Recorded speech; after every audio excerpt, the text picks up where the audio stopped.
All right. Deion Sanders has been the greatest gem in college football, probably bigger than Nick Saban. I said it.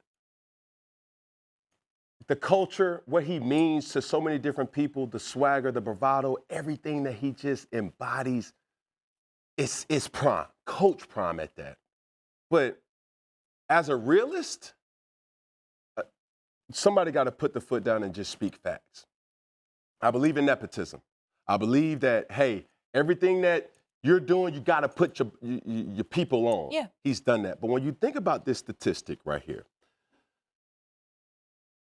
Coach Prime has coached his son, Shedeur, in rec ball. Yeah. Some people call it rec ball. Some people call it park ball. Mm-hmm.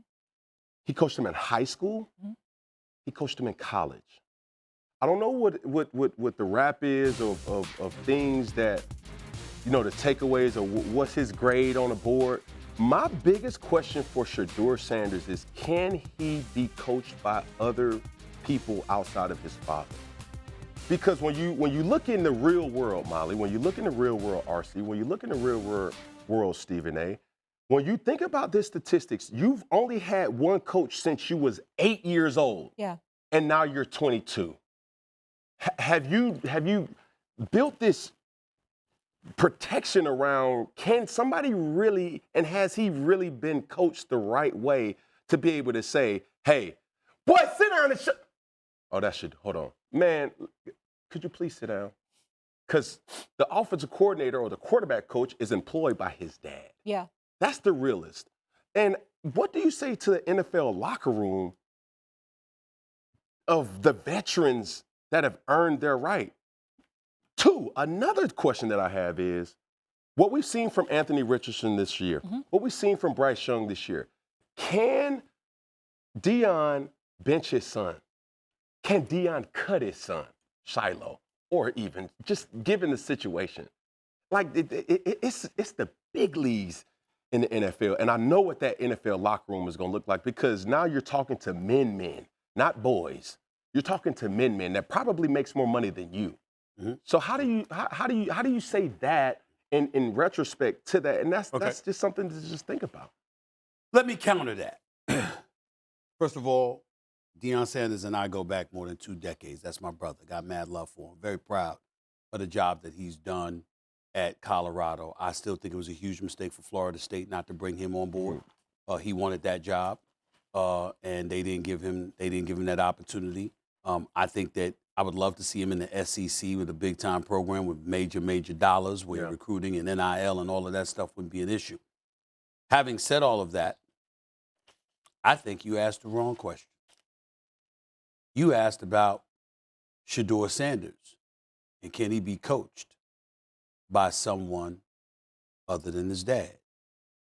I would ask, can the dad coach someone else at the quarterback spot that ain't his son? See, I believe in Deion Sanders. I believe in the job that Deion Sanders has done to prepare his son for the next level. I believe in that. But in the same breath, to piggyback off of the points that you made, in terms of, you going to bench your son? Mm-hmm. Is somebody going to talk to this player, to your son, knowing they work for you, or the assistant coach, et cetera, et cetera? Yeah, you could ask that question that way. What I would ask is, okay, when your son ain't the quarterback anymore, you know your son backwards and forward. He's got your DNA, your swag, and everything that comes with it. We know who Shedeur Sanders is. We get all of that. What about when it's somebody else? See, when I saw that quote from Deion Sanders, I was very disappointed. I ain't call him about it. He's entitled to his feelings. It's his life, and he's accomplished what he accomplished. We ain't comparing him to Nick Saban. Yeah. I got love for what Deion has done. He ain't no 7-time champion as a head coach on the college football level. He just started. He ain't going that far. He's talking about more significance for the culture. I know you brought in culture. I know that. But what I'm saying to you is that 7 national championships or culture over the last 2 seasons. I'm going to go with 7 national titles. That's all I'm saying. Yes, I think he'll win the Super Bowl. I believe in his brother that much. But it doesn't mean that we don't have to see it. And when I think about Deion standing in front of on a national television set and saying, if you coach your sons on the NFL level, Yeah. Deion knows about the coach of the NFL just like you do. Yeah. I have no issue with it. I actually respect that he said it because it's honest, but I'm really curious to hear from Ryan Clark, who obviously is a Super Bowl champion and has a son currently playing at a high level in a national championship game. RC, were you able to hear Cam's comments off the top about Deion? No, I'm gonna be honest with y'all. I thought Deion was actually coming on the show. I went to say goodbye to Jordan. No, I wasn't even in here. I'm sorry. Okay. All good. Sorry. Jump in if I don't correct right. But basically, really quick, to Cam's point, what he was saying. So obviously you heard RC, and you know that Deion said the only way he's going to coach in the NFL is if he coaches his sons, Shedeur and Shilo. Stephen A. took issue with that. And to Cam's point, he was saying that Shedeur has only had his father coaching him his entire life, since he was 8 years old at Pop Warner through college, and took issue with that and highlighted how are players, veterans in the locker room going to look at that sideways, you know, your daddy, your son, that dynamic. And to that you say what? Yeah.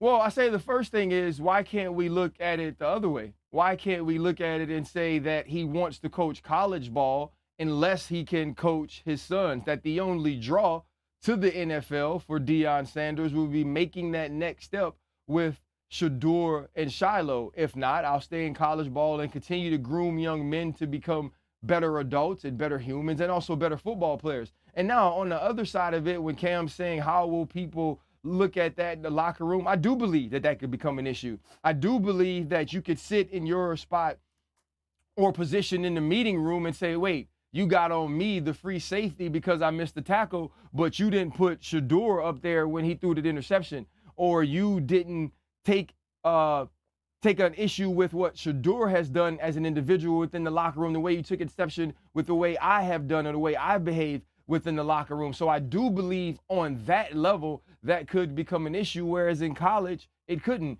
And so for Deion Sanders, I don't think it's about picking apart whether or not he should be the coach of Shedeur and Shilo in the league. I think it's about listening to him and saying that there is no draw to him to coach in the NFL if it wouldn't be on a team with his son.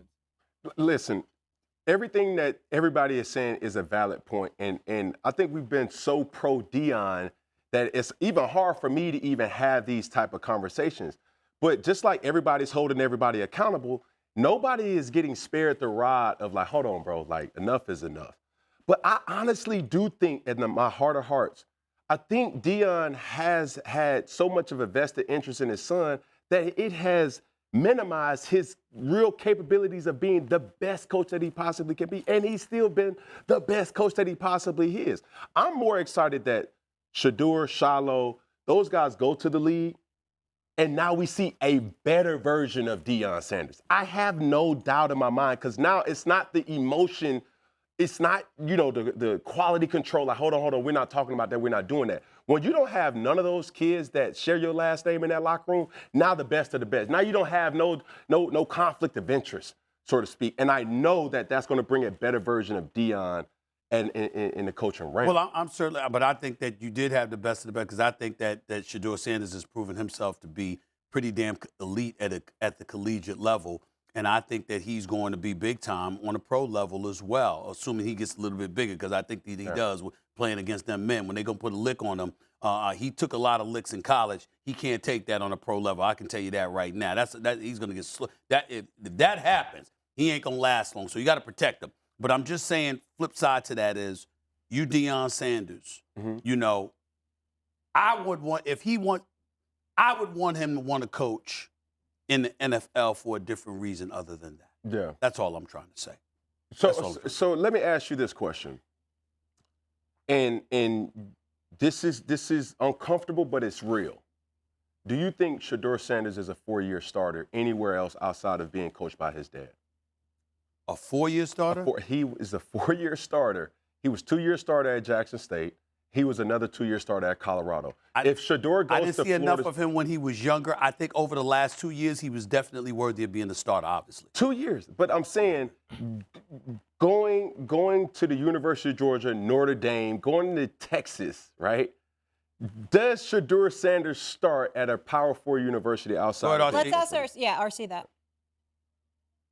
Well, I'm going to say this, and I'm going to say this, and, we'll talk about it when the draft comes. Quinn Ewers ain't finna get drafted higher than Shedeur Sanders. Carson Beck ain't going to be drafted higher than Shedeur Sanders if he decides to come out. And so when we're comparing him to his actual peers at the position at this time, it doesn't matter if he'd be a 4-year starter. I know what I've seen on film is better than all of these guys at all of these other schools. Yeah. And when Deion Sanders sat on the pivot, I said to him, it seems extremely strategic by you. You go to Jackson State when Shedeur is coming out of college and he's able to start there 2 years, gain that experience. And then you move on to Colorado, who didn't have an incumbent quarterback that was worth anything or had any sort of name. So now Shedeur takes over that position without any opposition, without any pushback. I think what we're forgetting about what Deion has done is this. This team was 1-11 when he took over. He finished this regular season at 9-3 with the Heisman Trophy winner. And above that, I've been to many senior days in college. I have never seen once in my life a player ask a coach to walk with him because his parents couldn't be there. There is an impact that Deion Sanders has had on Colorado far beyond wins and losses, even though they won 8 more games this year than they did 2 years ago, and they got a Heisman Trophy winner. He has been a leader of men there, and as he's coached his sons, which is true, as he's had a vested interest in them, he showed a vested interest in the rest of those players on his team. And I do not think that we could sit up here and talk about these comments and forget about that part.